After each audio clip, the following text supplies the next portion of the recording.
আমার পুরনো সাবস্ক্রাইবার হলে অবশ্যই জানবে আমার ঝুমকো ইয়ারিং কতটা ভালো লাগে। আমি তো মোস্টলি ঝুমকা ইয়ারিং পরতেই পছন্দ করি। মিশোতে এত সুন্দর সুন্দর ঝুমকা দেখে আমি আর অর্ডার না করে থাকতে পারলাম না। আর সেই সবগুলোই আমি আজকে তোমাদের সাথে শেয়ার করব। তোমাদের বুঝার সুবিধার্থে ঝুমকা পরার ছোট ছোট ভিডিও ক্লিপসও আমি অ্যাড করে দিয়েছি। প্রত্যেকটা ইয়ারিংসই আমার ভীষণ ভালো লেগেছে। এত সুন্দর সুন্দর কালেকশন আমি মিশোতে খুঁজে পাবো আমি তো আশাই করিনি। এবং নিঃসন্দেহে কোয়ালিটিও ভীষণ ভালো। প্রত্যেকটা কানের এথনিক ওয়্যারের সাথে ভীষণ সুন্দর যাবে।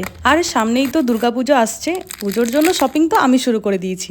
স্যুট অথবা শাড়ির সাথে পরলে কানের গুলো ভীষণ সুন্দর লাগবে, তাই আউট অফ স্টক হওয়ার আগে আমি কিনে ফেলেছি। আর এই কানেরটা আমি যখন রেফারেন্স পিকচারে দেখেছিলাম তখন দেখে মনে হচ্ছিল ছোট আসবে, বাট এটা একদম পারফেক্ট এবং ভীষণই সুন্দর দেখতে। এই ছোট ছোট পুঁতির কাজ করা ভীষণই গর্জিয়াস লাগছিল দেখতে। এই পার্সেলটা আমি নেক্সট দিন রিসিভ করেছিলাম, ভাবলাম এই ভিডিওতে তোমাদের সাথে শেয়ার করে দিই। কোন কানেরটা তোমাদের সব থেকে বেশি ভালো লেগেছে কমেন্টে কিন্তু অবশ্যই জানিও। আর এর মধ্যে কোনোটা লিঙ্কের দরকার থাকলে বলো, আমি লিঙ্ক দিয়ে দেবো।